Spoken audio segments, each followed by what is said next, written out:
Hello दोस्तों। आज मैं आप लोगों के साथ साझा कर रहा हूँ बहुत ही important topic ICH guidelines, international council for harmonisation.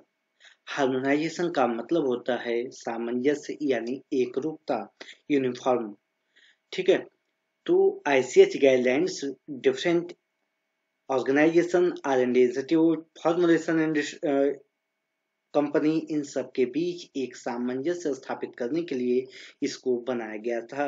इस गाइडलाइंस को सबसे पहले 1990 में इसको जारी किया गया था और इसका जो ऑब्जेक्टिव होता है वो बताया गया। सबसे पहले आईसीएच गाइडलाइंस का ये जो आपको बैकग्राउंड दिख रहा होगा, ये बैकग्राउंड हमने आईसीएच के वेबसाइट से लिया है। इसका मिशन क्या होता है? ICH mission in protection of public health is to achieve greater harmonization worldwide to ensure that safe, effective, and high-quality medicines are developed and registered in the most resource-efficient manner. इसका एक ही उद्देश्य होता है कि मानवता के लिए सेफ, इफेक्टिव और हाई क्वालिटी के मेडिसिन को डेवलप किया जाए, उसको रजिस्टर किया जाए और आसानी से उसको मानवता के लिए उपलब्ध कराया जाए। इंट्रोडक्शन की बात करते हैं तो आईसीएच का फुल फॉर्म होता है international council for harmonisation of technical requirement for pharmaceuticals for human use. ये अंतर्राष्ट्रीय परिषद होता है जो तकनीकी जरूरतों को फार्मास्यूटिकल कंपनियों के बीच एक सामंजस्य को, एक बराबर के डॉक्यूमेंट्स को लेन देन के लिए स्थापित करता है। इसका unique harmonisation project involving regulatory authorities and pharmaceutical industry. इसको 1990 में स्थापित किया गया था, स्टेबलाइज किया गया था और इसका ऑब्जेक्टिव होता है to improve efficiency of new drug development and registration process, to improve public health, to prevent duplication of clinical trial in humans. इसका अगला उद्देश्य होता है to minimise the use of animal testify without compromising safety and effectiveness.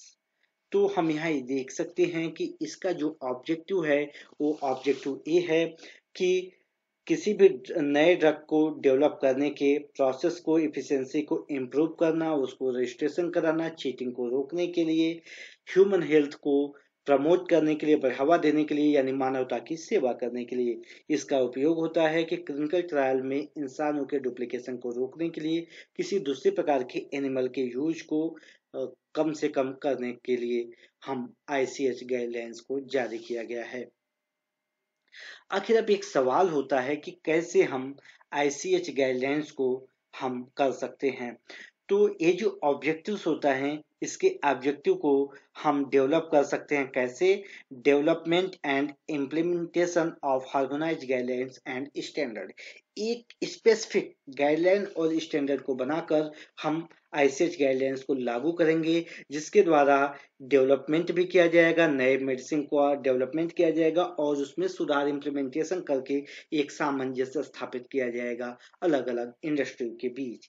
ICH को reform किया गया था, इसको as a non profit association के रूप में रिफॉर्म किया गया था और ये स्विट्जरलैंड के लॉ के अंतर्गत इसको स्थापित किया गया। न्यू आईसीएच एसोसिएशन, इसको 2015 में, अक्टूबर 2015 में इसको ऑफिशियली स्टेबलाइज किया गया। इसमें कुछ मॉडिफिकेशन पुराने आईसीएच गाइडलाइंस में मॉडिफिकेशन करके किया गया। अब इसके आईसीएच मेंबर्स कौन कौन से होते हैं? इसके रेगुलेटरी मेंबर की यदि बात किया जाए तो इसमें टोटल 7 मेंबर्स होते हैं। European commission, US food and drug administration FDA, ministry of health, labour and welfare of Japan,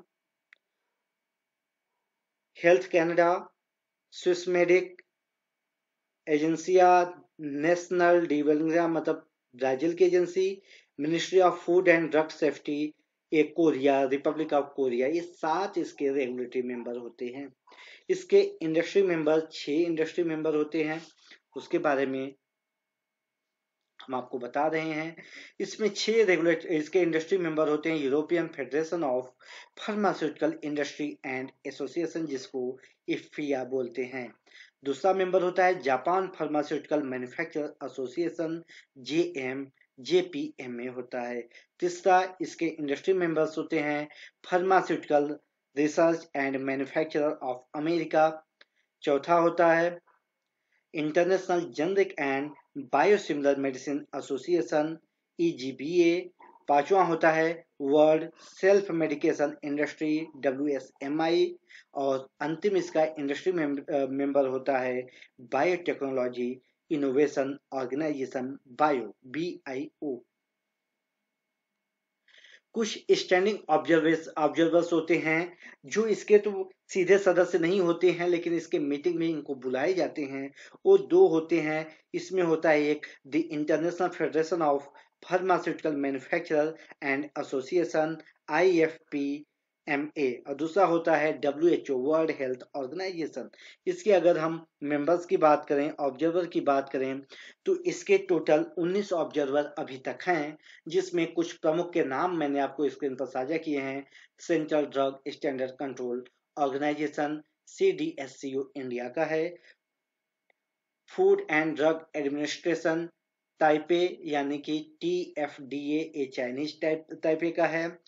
Australia का है therapeutic good administration, TGA। United State का है यूनाइटेड स्टेट्स फार्माकोपिया। रसिया का है और active pharmaceutical ingredient committee, APIC। इसके अलावा Asia Pacific economic corporation, east African committee, gulf cooperation council, ये सब इसके ICH ऑब्जर्वर्स होते हैं। सबसे पहले 1990 में इसको स्टेबलाइज किया गया और 1995 में 95 में कॉन्सेप्ट ऑफ CTD प्रपोज किया इंडस्ट्री के द्वारा। नवंबर 2000 में ICH और CTD गाइडलाइंस को फाइनलाइज किया गया।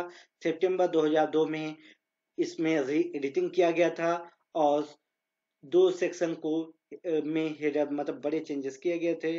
फिर जुलाई 2003 में वॉलंटरी सबमिशन किया गया था फेज 3 ICH रीजन के लिए। 2003 में ही ICH गाइडलाइंस को सबके लिए मैंडेटरी किया गया था। 2009 में इंडिया का CDSCO इसको अडॉप्ट किया था, इसके CTD फॉर्मेट को, कॉमन टेक्निकल डॉक्यूमेंट्स को इसको अडॉप्ट किया गया था। और अक्टूबर 2010 में ये इसमें न्यू ड्रग अप्रूवल और जो 60 दिन का सजेशन दिया जाता है, इन सारी चीज़ों को इंडिया की जो हेल्थ ऑर्गेनाइजेशन है, इंडिया की CDSCO है, उसने इसको मान्यता दी। ICH harmonisation governance. ICH harmonisation governance का मतलब होता है जो ICH एजेंसी है उसके मैनेजमेंट को कितने एजेंसियां चलाती हैं, उसके कितने पार्ट होते हैं। इसमें पहला होता है ICH स्टीयरिंग कमेटी, दूसरा ICH कोऑर्डिनेशन, तीसरा होता है ICH सेक्रेटरीट और चौथा होता है ICH वर्किंग ग्रुप। जो ICH स्टीयरिंग कमेटी होता है, इसके 2 भाग होते हैं। पहला होता है ICH ग्लोबल कोऑपरेशन ग्रुप, जिसको हम GCC बोलते हैं। दूसरा होता है ICH मेड्रा मैनेजमेंट बोर्ड होता है। ICH हार्मोनाइजेशन के कितने प्रोसेस होते हैं, इसके 5 स्टेप्स होते हैं। सबसे पहले हमें करना होता है एक नए टॉपिक या एक नए ड्रग का सिलेक्शन करना होता है। इसके बाद स्टेप 1 होता है, इसका स्टेप 1 होता है कॉन्सेस ऑन ड्राफ्ट टेक्निकल डॉक्यूमेंट। सबसे पहले कॉन्सेस टेक्निकल डॉक्यूमेंट्स जो नए टॉपिक होता है उसका तैयार किया जाता है। उसके बाद उसको असेंबली द्वारा एब्जॉर्ब किया जाता है, उसको मान्यता दी जाती है। फिर रेगुलेटरी कंसल्टेशन और डिस्कशन किया जाता है। जो रेगुलेटरी अथॉरिटी होती हैं उस संस्था की, वो सबसे पहले इसमें कंसल्टेशन करती है, डिस्कशन करती है आपस में। फिर असेंबली अडॉप्ट करती है ICH गाइडलाइंस को और लास्ट होता है कि इसको फाइनलाइज किया जाता है। जो ICH रेगुलेटरी गाइडलाइंस होते हैं, ये मेनली इसके 4 पार्ट होते हैं। सेफ्टी होता है, इफिकेसी होता है, क्वालिटी होता है और मल्टी डिसिप्लिनरी होते हैं। तो इन सारे चीज़ों को एडॉप्ट किया जाता है। सेफ्टी में हमें ध्यान देना होता है कि हमें एनवायरमेंटल का कार्सिनोजेनिक नहीं होना चाहिए, जीनोटॉक्सिक नहीं होना चाहिए। इफिकेसी में हमें सॉल्वेंट बाकी चीज़ों का, क्वालिटी में हमें इसका देखना चाहिए कि मेटल इम्प्योरिटी ना हो, बाकी इम्प्योरिटी और इन सबको दिखाया जाता है। मल्टी डिसिप्लिनरी में हम डॉक्यूमेंटेशन पार्ट को समझते हैं। पहला क्वालिटी में आता है, इसका जो सबसे पहला होता है स्टेबिलिटी का।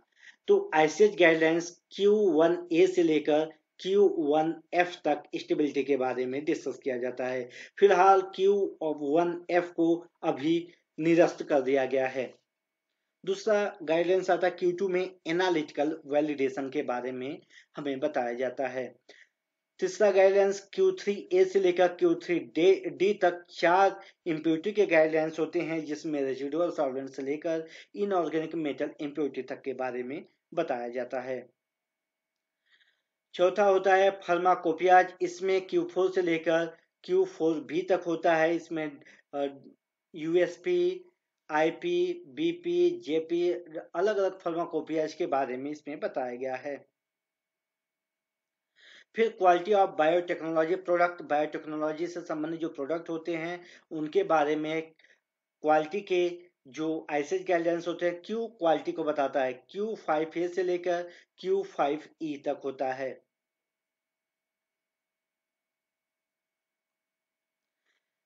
फिर स्पेसिफिकेशन होता है Q6A से लेकर Q6B, 2 स्पेसिफिकेशन के होते हैं।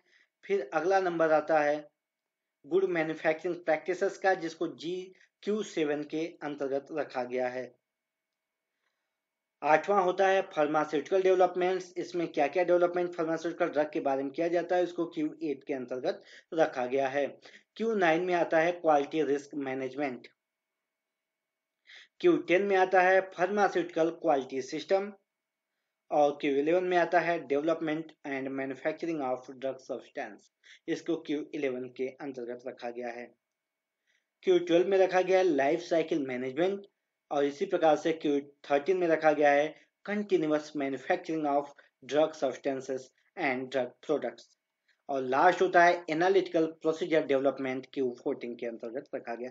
तो दोस्तों ये मैंने समराइज किया Q के बारे में टोटल। हम ऐसे बाकी के बारे में भी समराइज करके ही आपको बताएंगे। आइए हम समझते हैं इसके स्टेबिलिटी क्या होता है।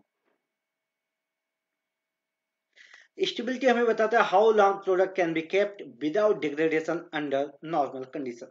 नॉर्मल कंडीशन में किसी ड्रग को डिग्रेड हुए बिना हम कितना देर तक, कितने टाइम तक इसको स्टोर कर सकते हैं, इसको ही स्टेबिलिटी कहते हैं। और इसकी स्टेबिलिटी को Q1 के अंतर्गत इसको देखा जाता है। 3 तरीके की स्टेबिलिटी होती है, केमिकल स्टेबिलिटी, फिजिकल स्टेबिलिटी और माइक्रोबियल स्टेबिलिटी। केमिकल स्टेबिलिटी में इसका कंपोजिशन चेंज हो सकता है, डिग्रेडेशन हो जाता है। फिजिकल स्टेबिलिटी में फिजिकल चेंजेस में क्या होता है, कलर चेंज होता है। माइक्रोबियल में हम देखते हैं ये कितना इफेक्टिवनेस है। स्टेबिलिटी टेस्टिंग को 2 तरीके से किया जाता है। एक होता है रियल टाइम स्टेबिलिटी टेस्टिंग और दूसरा होता है एक्सेलरेटेड स्टेबिलिटी टेस्टिंग। अब ये जो Q1 होता है, Q1 आईसीएच गाइडलाइंस में टोटल 7 हैं, वैसे 6 होते हैं और फिलहाल मान्यता के अनुसार अभी जो रजिस्ट्रेशन का प्रोसेस है उसके अंतर्गत 5 को होते हैं। कौन कौन से? Q1A ये बताता है stability testing of new drug substances and product. इसके बारे में ये हमें बताता है। इसमें हमें ये देखते हैं, ये हमें एक रिकमेंडेशन करता है स्टेबिलिटी के बारे में कि टेम्परेचर, ह्यूमिडिटी और डिफरेंट क्लाइमेट में, हम क्लाइमेट जोन में जो हम ट्रायल करते हैं, स्टोरेज करते हैं, उसके बारे में हमें Q1A बताता है। Q1B हमें स्टेबिलिटी टेस्टिंग बताता है। एक बार से फोटो सेंसिटिविटी को, फोटो स्टेबिलिटी को बताने कौन बताता है? Q1B, आईसीएच का गाइडलाइन Q1B। Q1C में हमें बताता है stability testing of new doses form. ये हमें बताता है कितने जो नए डोजेस बनाए जाते हैं ड्रग के, उसका उसके स्टेबिलिटी के बारे में हमें अगर ओवरऑल देखा जाए तो Q1C जो होता है ये फॉर्मुलेशन इंडस्ट्री के लिए ही होता है।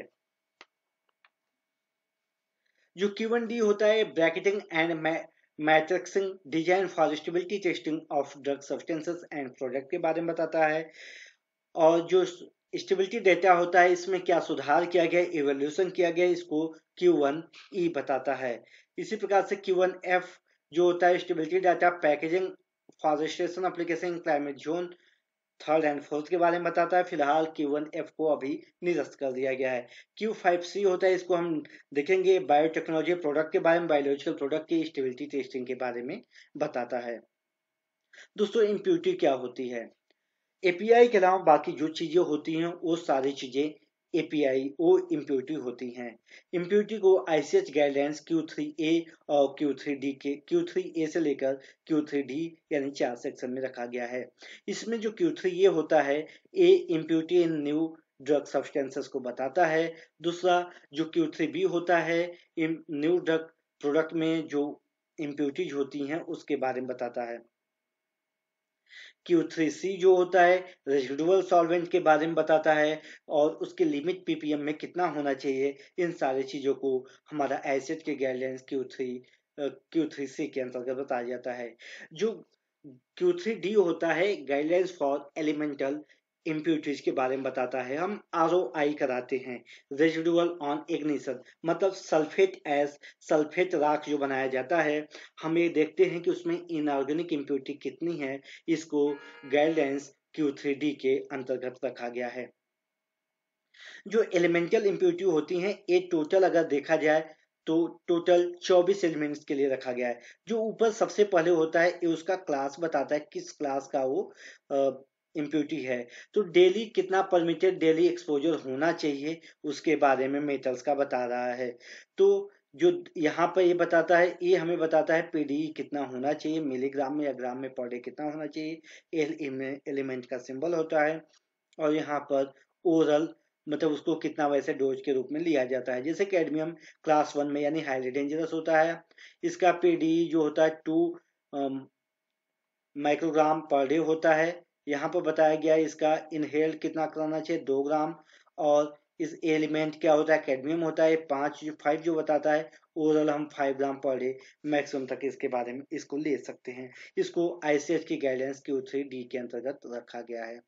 तो दोस्तों ये रहा हमारा आज का आईसीएच गाइडेंस के एपिसोड 1। हम बाकी के बारे में ऐसे सिंपल तरीके से आपके साथ जानकारी साझा करते रहेंगे। ठीक है, आप बने रहिएगा। आप मेरे एपिसोड को कंटिन्यू देखिएगा। आपको कोई इंफॉर्मेशन इंप्रूवमेंट की जरूरत होगी तो आप जरूर कमेंट करके हमें बता सकते हैं। Thank you.